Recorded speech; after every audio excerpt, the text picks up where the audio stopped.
Bienvenue près de Valence, sur le circuit de karting de la Roche-de-Glin pour suivre la 3e manche du championnat de France de supermotard. Le soleil est au rendez-vous et va tenir tout le week-end. Nous retrouvons avec plaisir les pilotes S1 et S2.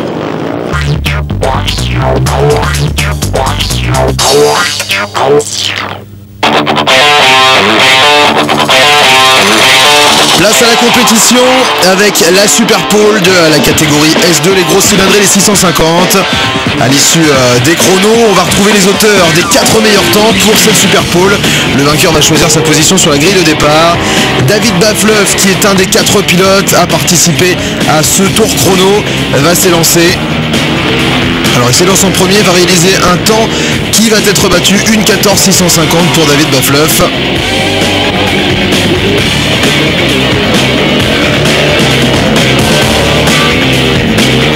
Et 1:14,650 pour David Bafleuf. C'est au tour de Stéphane Blo de s'élancer ici dans la partie terre.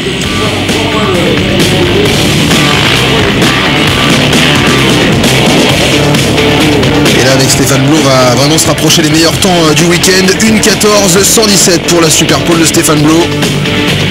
Baptiste Reims, figure montante de ce championnat de France.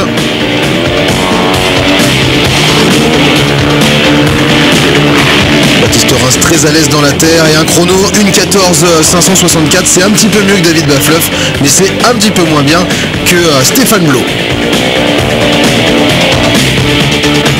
Et le dernier à s'élancer, c'est Adrien Goguet. Et le pilote Usaberg qui va être le seul à passer sous la barre des 1:14. Il va s'imposer, il choisira donc sa position sur la première ligne de la grille de départ. 1:13,775 pour Adrien Goguet.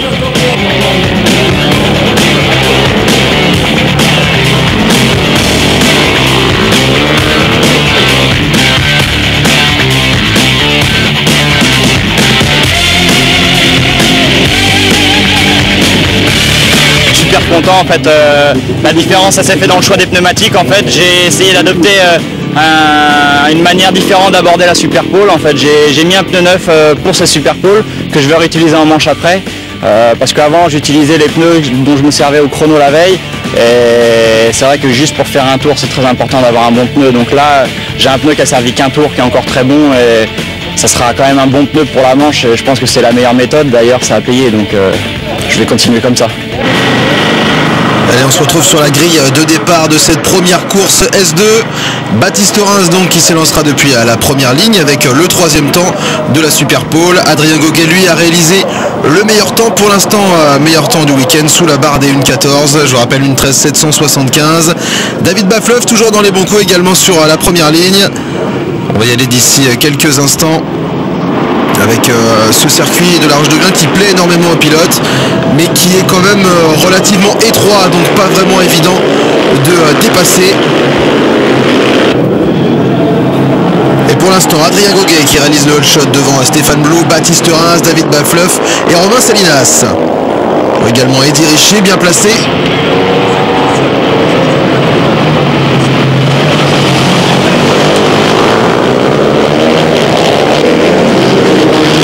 Position qui pour l'instant vous restez inchangé. Seul Baptiste Reims va dégringoler au classement après une erreur, alors que devant Adrien Goguet, Stéphane Blo s'échappe.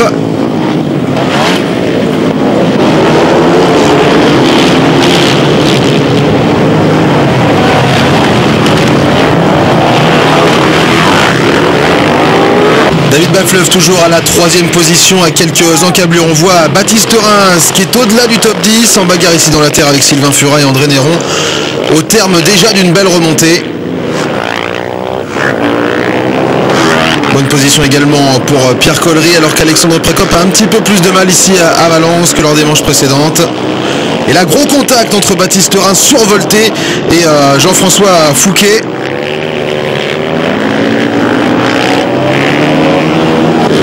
Et on revient sur les leaders et cette fois-ci Stéphane Blot est parvenu à dépasser Adrien Goguet. Goguet qui repasse à son tour, il récupère son bien avant que Stéphane Blot ne fasse un point mort dans la terre et laisse passer David Bafleuf. Stéphane Blot va être alors à la 3e position.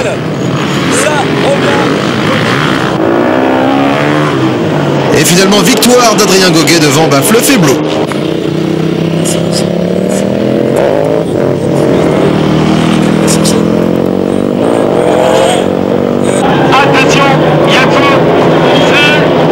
Allez, départ de la 2e course. Cette fois-ci, c'est Stéphane Blot qui réalise le all shot. On le retrouve devant David Bafleuf, Baptiste Reims, Adrien Goguet, Romain Salinas, Pierre Collery et Romain Torel.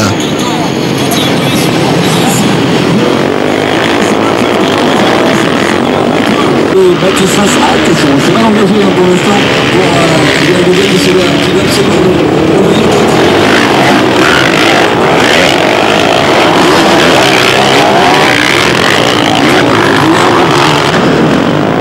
Stéphane Blot et David Bafleuf vont prendre de l'avance alors que Baptiste Reims est sous la menace d'Adrien Goguet. 5e position. David Bafleuf qui tente de revenir sur Stéphane Blot. C'est pas vraiment évident. Stéphane qui connaît parfaitement ce circuit de Valence. Cette fois-ci Adrien Goguet qui passe devant Baptiste Reims. Là maintenant c'est censé à la poursuite de David Bafleuf.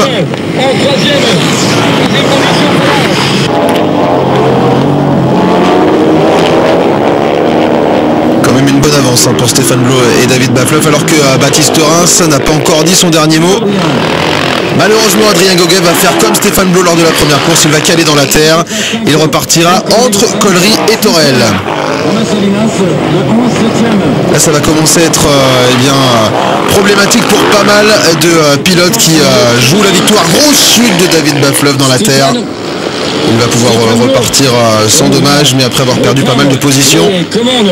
Ici avec le dossard numéro 10, David Bafleuf également se repositionne. Et derrière, bien Adrien Goguet qui... Pierre Collery remonte du coup à la 2e position après que Baptiste Reims s'est crevé. Baptiste Reims qui terminera la course sur la jante à la 20e position, soit 1 point. Il a tenu quand même pas mal de tours avec un pneu crevé. C'est à souligner de la part de Baptiste Reims. Goguet se lance à l'attaque de Romain Salinas pour la 3e marche sur le podium.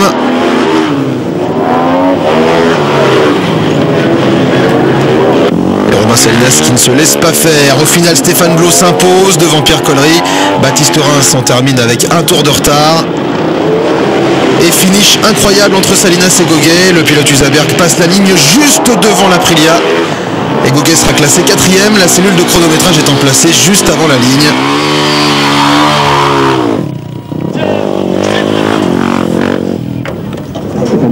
Et au cumulé des 2 manches, Stéphane Blot s'impose devant Adrien Goguet et Pierre Collery.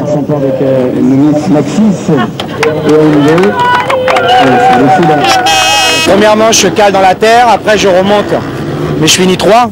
Donc il fallait absolument faire une 2e manche vraiment rapide. C'est ce que j'ai su faire, partir en tête et faire des tours rapides. Et là, bon, je suis très content, je renoue avec la victoire. Et puis surtout, à cet instant, je reprends la tête du championnat. Il reste encore une manche, on va essayer de donner le maximum et voilà.